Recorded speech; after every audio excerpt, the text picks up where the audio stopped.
ಅದರಿಂದ ಅವರಷ್ಟು hi friends, welcome back to my channel. ಎಲ್ಲರೂ ಹೇಗಿದ್ದೀರಾ? ನಾವೆಲ್ಲ ಚೆನ್ನಾಗಿದ್ದೀವಿ. ಇವತ್ತು ಬುಧವಾರ. ಇದು ಬಚ್ಚಲ ಮನೆಯಲ್ಲಿರುವಂಥ ಐಟಮ್ಸ್ ಎಲ್ಲ ಈಚೆಗೆ ಇಟ್ಟಿದ್ದೀನಿ. ಏನಕ್ಕೆ ಅಂತ ಹೇಳಿದ್ರೆ ಇವತ್ತು ಅಂಡೆ ಒಲೆನ ಚೇಂಜ್ ಮಾಡಿಸ್ತಾ ಇದ್ದೀವಿ. ಒಲೆ ಹಾಳಾಗಿತ್ತು. ಅದು ನೀರು ಕಾಯಿಸ್ತೀವಲ್ಲ, ಕಡಾಯ ಅಂತ ಹೇಳ್ತೀವಿ ನಮ್ಮ ಕಡೆ, ಅದು ಕೂಡ ತೂತಾಗಿತ್ತು. ಹಾಗಾಗಿ ಬಚ್ಚಲ ಮನೆ ನೋಡಿ ಎಲ್ಲ ಕಪ್ಪು ಸುತ್ಕೊಂಡಂಗಾಗಿದೆ. ಒಂದು 15 ದಿನ ಆಯಿತು ಬಚ್ಚಲ ಮನೆ ಎಲ್ಲ ನೀಟಾಗಿ ತೊಳೆದು. ಅಂದರೆ ಪ್ರತಿದಿನ ಉರಿ ಹಾಕ್ತೀವಲ್ಲ, ಅದೆಲ್ಲ ಕಪ್ಪು ಸುತ್ಕೊಳ್ಳುತ್ತೆ, ಮತ್ತೆ ಅದೇ ಥರ ಕಾಣಿಸುತ್ತೆ. ಇಲ್ಲೆಲ್ಲ ಪ್ಯಾಚ್ ವರ್ಕ್ ಮಾಡಿಸ್ಬೇಕಿತ್ತು, ಅದೆಲ್ಲನೂ ಪ್ಯಾಚ್ ವರ್ಕ್ ಮಾಡಿಸಿದ್ವಿ. ಕರೆಂಟ್ ಒಂದು ನಲ್ಲಿದೆಲ್ಲ ಕೆಲಸ ಆಗಿತ್ತು, ಗಾರೆ ಕೆಲಸ ಒಂದು ಬಾಕಿ ಇತ್ತು ನೋಡಿ. ಇದನ್ನೆಲ್ಲ ಒಡೆದ್ಬಿಟ್ಟು ತೆಗೆದ್ಬಿಟ್ಟು ಆಮೇಲೆ ಹೊಸದಾಗಿ ಕಡಾಯ ಹಾಕ್ಬಿಟ್ಟು ಕಟ್ತಾರೆ. ಸೊ ಕಡಾಯ ಹೊಸದು ಅಂತ ಏನು ತಂದಿರಲಿಲ್ಲ, ಮನೆಯಲ್ಲೇ ಇತ್ತು. ಅದು ಇದಕ್ಕಿಂತ ಸ್ವಲ್ಪ ಚಿಕ್ಕದಿತ್ತು, ಪರವಾಗಿಲ್ಲ ಅಂತ ಹೇಳ್ಬಿಟ್ಟು ಅದನ್ನೇ ಹಾಕಿಸ್ತದೆ. ಮತ್ತು ಮಧ್ಯಾಹ್ನ ಊಟಕ್ಕೆ ಅಂತ ಹೇಳ್ಬಿಟ್ಟು ನಾನು ಮೊಟ್ಟೆ ಬಿರಿಯಾನಿ ಮಾಡ್ತಾರೆ. ಮೊಟ್ಟೆನ ಬೇಯಿಸ್ಬೇಕಾದ್ರೆ ಸ್ವಲ್ಪ ಈರುಳ್ಳಿ ಸಿಪ್ಪೆ ಹಾಕಿ ಬೇಯಿಸಿದ್ರೆ ಮೊಟ್ಟೆ ಚೆನ್ನಾಗಿ ಬೇಯುತ್ತೆ. ಈ ಕಡಾಯ ಅಂತೂ ನೋಡಿದ್ರೆ ನೋಡಿ, ಅಲ್ಲಿ ಹೋಲ್ ಥರ ಆಗಿಬಿಟ್ಟಿದ್ದಿಲ್ಲ. ಅಷ್ಟು 4 ಚೌರ್ಗೆ ನೀರು ಹಿಡಿತಾಯಿತ್ತು. ಅಂದರೆ 2 ಚೌರ್ಗೆ ನೀರು ಕಾಯಿಸ್ಕೊಂಡು ಉಯ್ಕೋಬೋದು. ಆದರೆ ಸಿಕ್ಕಾಬಿಟ್ಟೆ ಹೊಗೆ ತುಂಬ್ಕೋತಾಯಿತ್ತು, ಹೊಗೆ ಹೋಗ್ತಾ ಇರಲಿಲ್ಲ.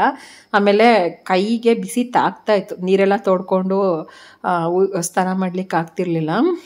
ಸೊ ಚೆನ್ನಾಗಿ ಕುದಿದ್ರೆ ಒಂದು 5 ನಿಮಿಷಕ್ಕೆ ಮೊಟ್ಟೆ ಬೇಯ್ಕೊಳ್ಳುತ್ತೆ. ನಾನು ಫಸ್ಟೆಲ್ಲ ಕುಕ್ಕರ್ಗೆ ಹಾಕ್ಬಿಟ್ಟು ಮೊಟ್ಟೆನ ಬೇಯಿಸ್ತಾ ಇದ್ದೆ.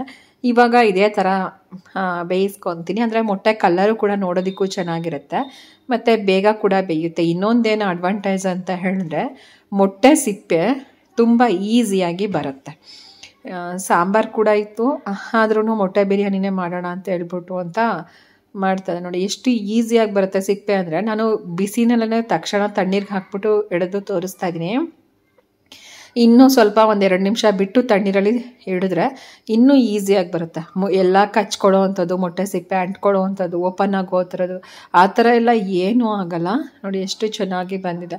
ನಾನು ಬೇಕಾದರೆ ಕಟ್ ಮಾಡಿ ತೋರಿಸ್ತಾ ಇದ್ದೆ, ಆದರೆ ಮೊಟ್ಟೆ ಬಿರಿಯಾನಿಗಲ್ವ ಹಾಕೋದು, ಹಾಗೆ ಉಂಡೆ ಮೊಟ್ಟೆ ಅಂತ ಹೇಳ್ಬಿಟ್ಟು ಅಂತ ಈ ರೀತಿ ನಾನು ಜಸ್ಟ್ ಹಾಗೆ ಎಳೆದ್ಬಿಟ್ಟು ತೋರಿಸ್ತಾ ಇದ್ದೀನಿ ನೋಡಿ. ಹಾಗೆಯೇ ಮೊಟ್ಟೆ ಎಲ್ಲ ಫ್ರೈ ಮಾಡಿಕೊಂಡು ಸ್ವಲ್ಪ ಎಣ್ಣೆ ಹಾಕ್ಬಿಟ್ಟು ಉಪ್ಪು ಖಾರ ಮತ್ತು ಅರಿಶಿನದ ಪುಡಿ ಎಲ್ಲ ಹಾಕಿ ಸ್ವಲ್ಪ ಫ್ರೈ ಮಾಡಿಕೊಂಡು, ಮಾಮೂಲಿ ಮೊಟ್ಟೆ ಬಿರಿಯಾನಿ ನೀವೆಲ್ಲ ಹೇಗೆ ಮಾಡ್ತೀರೋ ಹಾಗೆ ಮಾಡೋ ಅಂಥದ್ದು. ಆದರೆ ಮೊಟ್ಟೆ ಬಿರಿಯಾನಿ ಆಗಲಿ ಪಲಾವ್ ಆಗಲಿ ಇದೆಲ್ಲ ಬಿಸಿನಲ್ಲೇ ತಿಂದ್ರೇ ತುಂಬಾ ಚೆನ್ನಾಗಿರುತ್ತೆ. ಸೊ ಈ ಕಡೆ ಫ್ರೈ ಮಾಡಿ ಇಟ್ಕೊಂಡಿದ್ದೀನಿ. ಹೊರಗಡೆ ಎಲ್ಲ ಕೆಲಸ ಮಾಡ್ತಾ ಇರೋದ್ರಿಂದ ಇನ್ನೂ ಪಾತ್ರೆಗಳೆಲ್ಲ ಕರೆಕ್ಟಾಗಿ ತೊಳ್ಕೊಂಡಿಲ್ಲ, ಮತ್ತು ಕಿಚನ್ ಕೂಡ ಸ್ವಲ್ಪ ಮೆಸ್ಸಿಯಾಗಿ ಇದೆ. ಯಾಕಂದರೆ ನಾಳೆಯಿಂದ ಕೆಲಸ ಮಾಡಿಕೊಂಡು ನಾವು ಗೌರಿ ಹಬ್ಬಕ್ಕೆ ಮನೆ ಕ್ಲೀನ್ ಮಾಡ್ತೀವಿ. ಮೇಯ್ನು ಗೌರಿ ಹಬ್ಬಕ್ಕೆ, ಹಾಗೆ ಮಾರಿ ಹಬ್ಬಕ್ಕೆ ಅಂತ ಹೇಳ್ಬಿಟ್ಟು ಅಂತ ಮಾರ್ಚ್ ತಿಂಗಳಲ್ಲಿ, ಫೆಬ್ರವರಿ ಲಾಸ್ಟಲ್ಲಿ ಬರುತ್ತೆ. ಆ ಟೈಮ್ಗಳಲ್ಲಿ ನೀಟಾಗಿ ಒಂದು ಕಡೆಯಿಂದ ಮನೆಯೆಲ್ಲ ಕ್ಲೀನ್ ಮಾಡ್ಕೊತೀವಿ. ಸೊ ಮಧ್ಯಾಹ್ನ ಊಟ ಎಲ್ಲ ಆಯಿತು. ಇವಾಗ ಮೊಸರು ಜಾಸ್ತಿ ಇತ್ತು, ಮಜ್ಜಿಗೆ ಮಾಡೋಣ ಅಂತ ಹೇಳ್ಬಿಟ್ಟು ಅಂತ ಮಜ್ಜಿಗೆ ಮಾಡ್ತಾಯಿದ್ದೀನಿ. ಕೆಲವರು ಮಿಕ್ಸಿಲೆಲ್ಲ ಹಾಕ್ಬಿಟ್ಟು ಗ್ರೈಂಡ್ ಮಾಡ್ಕೋತಾರೆ, ಬಟ್ ಈ ಥರ ಮಂತಲ್ಲಿ ಕಡಿದ್ರೆ ಮಜ್ಜಿಗೆನ ತುಂಬಾ ಚೆನ್ನಾಗಿ ಬರುತ್ತೆ. ಅದರಲ್ಲೂ ನಮ್ಮ ಮನೆಯಲ್ಲಿ ನಮ್ಮಮ್ಮ ಬಿದಿರದ್ದು ಮಂತಲ್ಲಿ ಕಡಿತಾರೆ, ಬೆಣ್ಣೆ ಕೂಡ ಬರುತ್ತೆ. ಅದು ನಾನು ಕೆಲವೊಂದು ಸಲ ವೀಡಿಯೋ ಹಾಕಿದ್ದೀನಿ ನೋಡಿ. ಮತ್ತು ಕುಡಿಲಿಕ್ಕೂ ಅಷ್ಟೇ ಮಜ್ಜಿಗೆ ರುಚಿಯಾಗಿ ಇರುತ್ತೆ. ನಾನಲ್ಲಿ ಜಾಸ್ತಿ ಆ ಥರ ಮಜ್ಜಿಗೆ ಎಲ್ಲ ಕಡ್ದಾಗ ಊರಿಗೆ ಹೋದಾಗೆಲ್ಲ ನಾನು ನೀರು ಕುಡಿಯೋದ್ರ ಬದಲು ಮಜ್ಜಿಗೆನೇ ಕುಡಿದು ಖಾಲಿ ಮಾಡಿರ್ತೀನಿ. ನಾನೇ ಜಾಸ್ತಿ ಕುಡಿಯೋದು. ಇನ್ನು ಸಂಜೆ ಟೀಗೆ ಇಟ್ಟಿದ್ದೀನಿ. ಸೊ ಇವತ್ತಂತೂ ಕೆಲಸ ಆಯಿತು. ಇವತ್ತು ಅವರೇನೋ ಕೆಲಸ ಮಾಡಿದ್ರು, ಬಟ್ ನಾನೇನು ಕೆಲಸ ಮಾಡಿಲ್ಲ. ನನಗೆ ಇವತ್ತು ಕೂತು ಸಾಕಾಯಿತು. ನನಗೇನಂತ ಹೇಳಿದ್ರೆ ನಾಳೆಯಿಂದ ಎಲ್ಲ ಕೆಲಸನೂ ಹೇಗೆ ಮಾಡ್ಕೊಳ್ಳೋದು ಅಂತಲೇ ನನಗೆ ಕೆಲಸ ಆಗಿರೋದು. ಯಾಕಂದರೆ ನಾಳೆ ಗುರುವಾರ, ನೀನು ನಾಡಿದ್ದು ಶುಕ್ರವಾರ.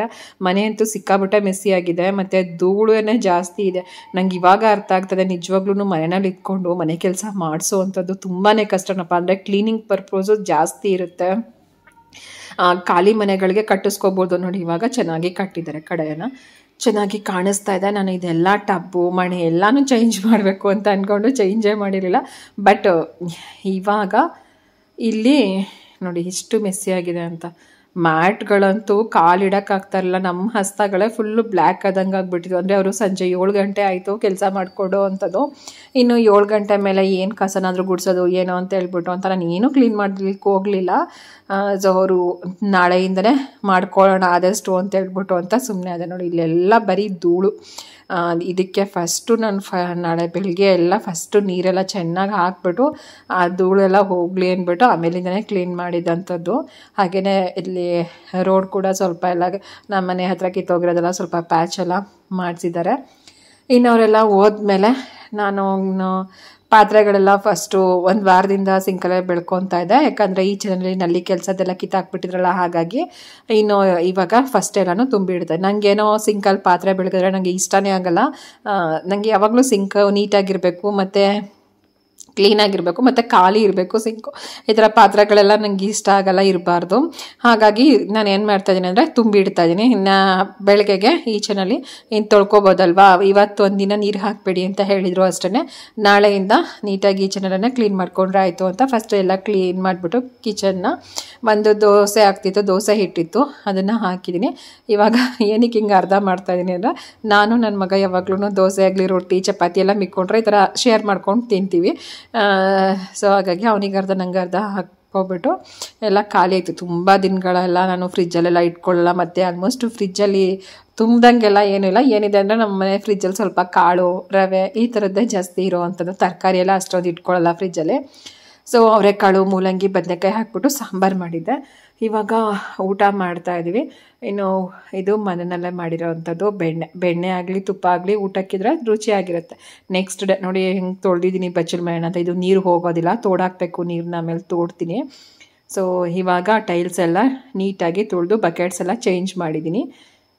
ಮಣೆ ಬಕೆಟ್ಸು ಎಲ್ಲನೂ ಚೇಂಜ್ ಮಾಡಿದ್ದೀನಿ. ಇಲ್ಲಿ ಮಾತ್ರ ಸಿಕ್ಕಾಬಟ್ಟೆ ಧೂಳು. ನನಗೆ ಹೇಗೆ ಇಲ್ಲಿ ಕ್ಲೀನ್ ಮಾಡಲಿ ಅಂತ ಅನ್ನಿಸ್ತಾಯಿತ್ತು. ಎಷ್ಟು ಸಲ ಅಂತ ಒರೆಸೋದು, ಇಷ್ಟೊಂದು ಗಲೀಜಾಗಿದ್ದಿಲ್ಲ ಅಂತ ಹೇಳ್ಬಿಟ್ಟು ಅಂತ. ಆಮೇಲಿಂದ ಏನು ಮಾಡಿದೆ ಅಂದರೆ ಐಟಮ್ಸ್ ಎಲ್ಲ ಆಚೆಗೆ ಜಗಲಿ ಮೇಲೆ ಇಟ್ಬಿಟ್ಟು ಪೈಪ್ ತೊಗೊಂಡು ಈ ಥರ ತೊಳಿತಾ ಇದ್ದೀನಿ. ಅಂದರೆ ಹೋಲೆಲ್ಲ ಇಲ್ಲ, ನೀರೆಲ್ಲ ಹೋಗಲಿಕ್ಕೆ ಕಷ್ಟ ಆಗುತ್ತೆ. ಬಾಗಿಲು ಮುಖಾಂತರನೇ ತೊಳ್ಕೊಂಡು ಆಚೆಗೆ ತಳ್ಳಬೇಕು ನೀರನ್ನ. ನೋಡಿ ಎಷ್ಟು, ಯಾಕಂದರೆ ಈ ಥರ ನಿಜವಾಗ್ಲೂ ಹಿಂದೆ ಎಲ್ಲ ಹೀಗೆ ತೊಳಿತಾಯಿದ್ರು. ಒಂದು 4 ಚೌರ್ಗೆಲ್ಲ ನೀರು ಹಾಕ್ಬಿಟ್ಟು ನೀಟಾಗಿ ತೊಳೆದ್ಬಿಡ್ತಾಯಿದ್ರು. ಅವಾಗೆಲ್ಲ ಅಷ್ಟೊಂದು ಮನೆಯಲ್ಲಿ ಐಟಮ್ಸ್ಗಳೆಲ್ಲ ಇರ್ತಿರ್ಲಿಲ್ಲ. ಆವಾಗೆಲ್ಲ ಜಸ್ಟ್ ಚಾಪೆ ದಿಂಬು ಈ ಥರದ್ದೆಲ್ಲ ಮಡಗೋ ಅಂಥದ್ದಲ್ವ, ಈಸಿ ಆಗ್ತಿತ್ತು. ತೊಪ್ಪೆನಲ್ಲಿ ತಾರಿಸೋ ಅಂಥದ್ದು, ಈ ಥರ ನೀರಲ್ಲಿ ತೊಳೆಯೋ ಅಂಥದ್ದೇ ಈಸಿ ಆಗ್ತಾಯಿತ್ತು. ಇವಾಗಂತೂ ಎಲ್ಲ ನೀಟಾಗಿ ಸಂದಿಗಿಂದಿ ಎಲ್ಲ ಗುಡಿಸಿ, ಇದಂತೂ ಹಾಲಂತೂ ಇನ್ನೂ ಮೆಸ್ಸಿಯಾಗಿದೆ. ಕ್ಲೀನ್ ಮಾಡಬೇಕು. ನಮ್ಮ ಸಚ್ಚುನೂ ಇಲ್ಲ, ಅವನು ಇವತ್ತು ಟೀಚರ್ಸ್ ಡೇ ಅಂತ ಹೇಳ್ಬಿಟ್ಟು ಸ್ಕೂಲಿಗೆ ಹೋಗಿದ್ದಾನೆ. ಅವ್ನು ಬರೋವರೆಗೂ ನನ್ನ ಕೈಲಿ ಎಷ್ಟಾಗುತ್ತೋ ಅಷ್ಟು ಮಾಡ್ಕೊಳ್ಳೋಣ ಅಂದ್ಬಿಟ್ಟು ಸ್ವಲ್ಪ ಬಚ್ಚಲ ಮನೆ ಎಲ್ಲ ಕ್ಲೀನ್ ಮಾಡಿದೆ. ಮುಂದೆ ವರಾಂಡ ಕ್ಲೀನ್ ಮಾಡಿದೆ. ಇವಾಗ ರೂಮ್ ಕೂಡ ಸ್ವಲ್ಪ ಎಲ್ಲ ಗುಡಿಸ್ಕೊತಾ ಇದ್ದೀನಿ. ಎಲ್ಲ ಬೆಡ್ಸ್ದು ಅದೆಲ್ಲ ಜಮಖಾನೆಲ್ಲ ಚೇಂಜ್ ಮಾಡಿ, ಕಿಟಕಿ ಕರ್ಟನ್ಸು, ಕಿಟಕಿಗಳ ಬಾಗಿಲುಗಳೆಲ್ಲನೂ ಉರಿಸ್ಕೊಂಡು, ಇನ್ನು ನಮ್ಮ ಸಚ್ಚು ಬಂದಮೇಲೆ ಕೂಡ ಅವನು ಹೆಲ್ಪ್ ಮಾಡ್ದೆ. ಇನ್ನು ಸಂಜೆ ಸ್ವಲ್ಪ ಹಣ್ಣು ಕಟ್ ಮಾಡ್ಕೊಂಡು ತಿಂತಾ ಇದ್ದೀವಿ. ಸಾಕಾದಂಗೆ ಆಯಿತು ಅಂತ ಹೇಳ್ಬಿಟ್ಟು ಅಂತ. ಇನ್ನು ಹಾಗೆಯೇ ಮ್ಯಾಟು, ಇದು ಗ್ರಾಸ್ ಮ್ಯಾಟ್ ಅಂತ ಹೇಳ್ತಾರಲ್ಲ, ಸುಮಾರು ಎಲ್ಲರ ಮನೆಗಳಲ್ಲೂ ಇರುತ್ತೆ. ಸೊ ಹಾಗಾಗಿ ನಾನು ಒಂದು ತರಿಸಿದ್ದೆ. ನನಗೆ ಇದು ಐಡಿಯಾ ಇಲ್ಲ, ದೇವ್ರ ಮನೆಯಲ್ಲಿ ಕೆಳಗಡೆಗೆ ಹಾಕ್ಬೋದಾ, ಅಂದರೆ ಅದ್ರ ಮೇಲ್ಗಡೆ ದೇವ್ರ ಫೋಟೋಸ್ಗಳು ಅದೆಲ್ಲ ಇಡ್ತಾರಲ್ಲ ಕಳ್ಸೋದು, ಅದೆಲ್ಲ ಆ ಥರ ಹಾಕ್ಬೋದಾ ಏನೋ ಅಂತ ಹೇಳ್ಬಿಟ್ಟು. ಯಾಕಂದರೆ ಇದು ಪ್ಲಾಸ್ಟಿಕ್ಕು. ಸೊ ಹಾಗಾಗಿ ನನಗೆ ಒಂದು ರೀತಿ ಕನ್ಫ್ಯೂಷನ್ ಆದಂಗೆ ಆಯಿತು. ಇದು ಯಾರಿಗಾದ್ರೂ ಗೊತ್ತಿದ್ರೆ ಕಮೆಂಟ್ ಮಾಡಿ. ಆಮೇಲಿಂದ ನನಗೆ ಯಾಕೋ ಕನ್ಫ್ಯೂಷನ್ ಇರಬೇಕಾದ್ರೆ ಮಾಡಬಾರ್ದು ಕೆಲಸನ ಅಂತ ಹೇಳ್ಬಿಟ್ಟು ಅಂತ, ಇರಲಿ ಬಿಡು ಇದನ್ನು ಬೇರೆ ಕಡೆನೇ ಯೂಸ್ ಮಾಡ್ಕೊಳ್ಳೋಣ, ಮಾಮೂಲಿ ಡೋರ್ ಮ್ಯಾಟ್ ಥರನೇ ಯೂಸ್ ಮಾಡ್ಕೊಳ್ಳೋಣ, ಬೇಡ ದೇವ್ರ ಮನೆಗೆ ಅಂತ ಅನ್ನಿಸ್ತು. ಕ್ವಾಲಿಟಿ ವೈಸು ಅಷ್ಟೇ ತುಂಬ ಚೆನ್ನಾಗಿದೆ ಅಂತ ನಾನು ಹೇಳಲ್ಲ, ಓಕೆ ಅಷ್ಟೇ. ಹಾಗಾಗಿ ಇದನ್ನು ಇಟ್ಕೊಂಡೆ. ಹಾಗೆ ಒಂದು ಕುರ್ತಾ ಸೆಟ್ ಬುಕ್ ಮಾಡಿದ್ದೆ. ಅಂದರೆ ಇವಾಗೆಲ್ಲ ಗೌರಿ ಹಬ್ಬದ ಟೈಮಲ್ಲೆಲ್ಲ ಸ್ವಲ್ಪ ರೇಟ್ಸ್ ಎಲ್ಲ ಕಡಿಮೆ ಮಾಡಿರ್ತಾರೆ. ಹಾಗಾಗಿ ಕಾಟನ್ದು ಜಸ್ಟ್ 300 ರೂಪೀಸ್ ಅಂತ ಇತ್ತು, 300 ರೂಪಾಯಿ ಅಷ್ಟೇ. ಹಾಗಾಗಿ ಟಾಪು ಮತ್ತು ಪ್ಯಾಂಟ್ ಎರಡೂ ಇದೆ, ನೆವಿ ಬ್ಲೂ ಕಲರು. ಏನೋ ಈ ಕಲರ್ ಇಷ್ಟ ಆಯಿತು, ಮತ್ತು ಫ್ಲವರ್ ಪ್ರಿಂಟೆಡ್ ಇದೆ, ಚೆನ್ನಾಗಿದೆ, ಕಾಟನ್ ಅಲ್ವಾ ಅಂತ ಹೇಳ್ಬಿಟ್ಟು ಅಂತ ಬುಕ್ ಮಾಡಿದೆ. ಓಕೆ, ಕ್ವಾಲಿಟಿನೂ ಓಕೆ, ಚೆನ್ನಾಗಿದೆ. ಸೊ ಹಾಗಾಗಿ ಇದೊಂದನ್ನು ಇಟ್ಕೊಂಡೆ. ನಾನು ಯಾವುದೇ ಏನೇ ತೊಗೊಂಡ್ರು ರಿಟರ್ನ್ ಆಪ್ಷನ್ ಇರೋ ಅಂಥದ್ದೇ ತೊಗೋತೀನಿ, ಮತ್ತು ರಿವ್ಯೂ ನೋಡ್ಬಿಟ್ಟು ತೊಗೋತೀನಿ. ಆದಷ್ಟು ಒರಿಜಿನಲ್ ಪಿಕ್ಚರ್ಸು ತರಿಸಿರೋ ಅಂಥವ್ರದ್ದು ಹೇಗಿರುತ್ತೆ, ಅವರು ವೇರ್ ಮಾಡಿರೋ ಅಂಥದ್ದು. ಯಾಕಂದರೆ ಪದೇ ನನಗೂ ರಿಟರ್ನ್ ಮಾಡಲಿಕ್ಕೆ ಕಷ್ಟ ಅಂತ ಅನಿಸುತ್ತೆ. ಕಷ್ಟನೇ ನಾವೇನೋ ರಿಟರ್ನ್ಗೆ ಹಾಕ್ಬಿಡ್ತೀವಿ. ಪಾಪ ಅವರು ಅದಕ್ಕೋಸ್ಕರನೇ ಬಂದು ನಮ್ಮ ಮನೆ ಹತ್ರ ಕಲೆಕ್ಟ್ ಮಾಡ್ಕೋಬೇಕಲ್ಲ, ಅವ್ರ ಪರಿಸ್ಥಿತಿಗಳು ನೋಡಿದಾಗ ನಮ್ಗೆ ಅಯ್ಯೋ ಅನಿಸುತ್ತೆ. ಹಾಗಾಗಿ ಜಾಸ್ತಿ ನಾನು ರಿಟರ್ನ್ಗೆ ಹಾಕೋದಕ್ಕೆ ಹೋಗಲ್ಲ. ಇನ್ನು ನೀಟಾಗೆಲ್ಲ ಮನೆಯೆಲ್ಲ ಕ್ಲೀನ್ ಮಾಡಿದ್ಮೇಲೆ ಸಾಕಂತ ಅನ್ನಿಸ್ತು. ಕಿಟಕಿ ಬಾಗಿಲು, ಚೇರ್ಸು, ಶೋಕೇಸು, ಸೋಫಾ, ಬೆಡ್ಡು ಎಲ್ಲ ಕ್ಲೀನ್ ಮಾಡಿಕೊಂಡು ಇವಾಗ ಸಂಜೆನೇ ಆಗೋಯ್ತು. ಅವ್ನು ಮನೆ ಒರೆಸ್ಕೊಂಡು ಬರ್ತಾ ಇದ್ದಾನೆ. ಇವಾಗ ನಮ್ಮ ಮನೆ ನೀಟಾಗಿದೆ ನೋಡಿ. ಪ್ರತಿಯೊಂದು ಮ್ಯಾಟು ಎಲ್ಲ ತೊಳೆಯೋಕೆ ಹಾಕಿದ್ದೀನಿ. ಎಲ್ಲ ಕವರ್ಸ್ ಎಲ್ಲ ತೆಗೆದು ಹಾಕಿದ್ದೀನಿ. ವಾಷಿಂಗ್ ಮಿಷಿನ್ ಇವತ್ತು ಇನ್ಸ್ಟಾಲ್ ಮಾಡಿಕೊಡ್ಲಿಕ್ಕೆ 1:45 ಬರ್ತೀನಿ ಅಂತ ಫೋನ್ ಮಾಡಿದರು. ಬಟ್ ನಮ್ಮ ಮನೆಯಲ್ಲಿ ಕರೆಂಟೇ ಇರಲಿಲ್ಲ. ಕರೆಂಟ್ ಯಾವಾಗ ಬರುತ್ತೆ ಅನ್ನೋದು ಗೊತ್ತಾಗೋದೇ ಇಲ್ಲ. ಒಂದೊಂದ್ಸಲ ಹೋಗ್ಬಿಟ್ರೆ ಆವಾಗಲೇ ಹೋಗಿ 1 ಅವರ್ ಮೇಲಾಗಿತ್ತು. ಸರ್ ಕರೆಂಟ್ ಇಲ್ಲ ಅಂತ ಹೇಳಿದೆ. ಹಾಗಾಗಿ ಅವರು ಹಬ್ಬ ಎಲ್ಲ ಮುಗಿದ್ಮೇಲೆ ಇನ್ನೊಂದ್ಸಲ ಕಾಲ್ ರಿಜಿಸ್ಟರ್ ಮಾಡಿಸಿ ಅವಾಗ ಬಂದು ಹಾಕ್ಕೊಡ್ತೀನಿ ಅಂತ, ಅಂದರೆ ಡೆಮೋ ತೋರಿಸ್ಕೊಡ್ತೀನಿ ಅಂತ ಹೇಳಿದ್ರು. ಅದರೆಲ್ಲ ಕನೆಕ್ಷನ್ ಕೊಟ್ಬಿಟ್ಟು ಆಯಿತು ಅಂತ ಹೇಳ್ಬಿಟ್ಟು ಇವಾಗ ಇರೋ ಮ್ಯಾಟ್ಸ್ ಎಲ್ಲ ನಾನು ಇವಾಗ ಹಾಕ್ತಾ ಇದ್ದೀನಿ. ಮ್ಯಾಟ್ಸ್ಗಳಂತೂ ನಾನು ಸಿಕ್ಕಾಬಟ್ಟೆ ಇಟ್ಕೊಂಡಿರ್ತೀನಿ. ನನಗೆ ತೊಳೆಯೋದಕ್ಕೆಲ್ಲ ಹಾಕಿದಾಗ ಇನ್ನೊಂದು ಮ್ಯಾಟ್ಸ್ ಇರಬೇಕು. ಅದು ನಮ್ಮ ಮನೆಯಲ್ಲಿ ಸೀರೆ ಮ್ಯಾಟ್ಗಳಿರ್ಬೋದು. ಸ್ವಲ್ಪ ಸೀರೆ ಮ್ಯಾಟ್ಗಳೆಲ್ಲ ಅಂತಂದರೆ ಇದೆಲ್ಲ ನೀರೆಲ್ಲ ಅವಾಯ್ಡ್ ಆಗುತ್ತೆ. ಸೊ ಹಾಗಾಗಿ ಎಲ್ಲ ಕಡೆನೂ ಮ್ಯಾಟ್ಸ್ಗಳೆಲ್ಲ ಹಾಕ್ತೆ.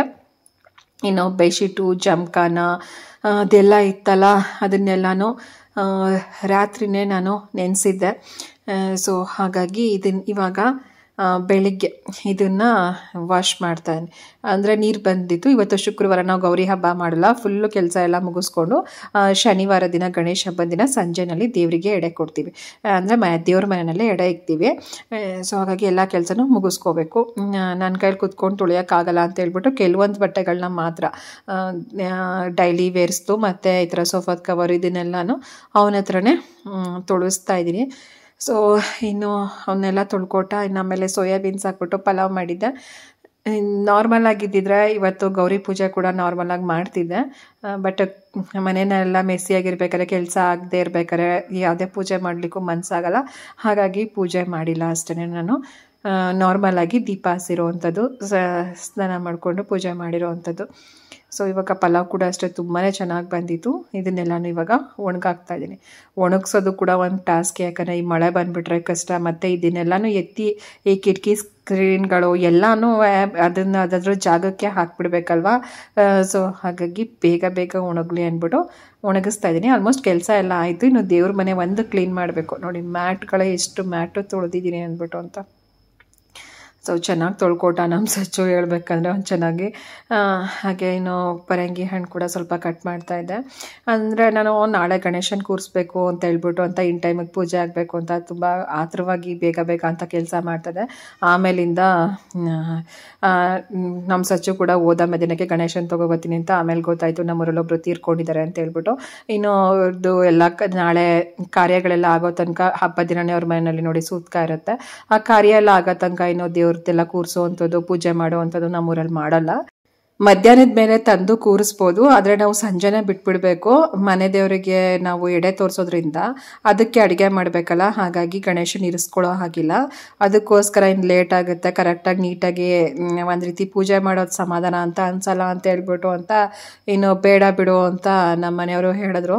ಇನ್ನು ನಾನು ಆಯಿತು ಅಂದ್ಬಿಟ್ಟು ಅಂತ ಸುಮ್ಮನೆ ಅದೇ. ನಂಗೆ ಅದು ಸಿಕ್ಕಾಬಿಟ್ಟೆ ಬೇಜಾರಂತ ಅನ್ನಿಸ್ತು. ಹೀಗೇನೆ ನಾವೊಂದು ಅಂದ್ಕೊಂಡ್ರೆ ದೇವ್ರು ಇನ್ನೊಂದು ಮಾಡ್ತಾರೆ ಅಂತ ಅಂತಾರಲ್ಲ, ಹಾಗೆ ಈ ವರ್ಷ ಏನೋ ನಾವು ಗಣೇಶನ ಕೂರಿಸಿ ಪೂಜೆ ಮಾಡೋ ಅದೃಷ್ಟ ಇಲ್ಲ. ಲಾಸ್ಟ್ ಟೈಮು ಮಾಡಿರಲಿಲ್ಲ.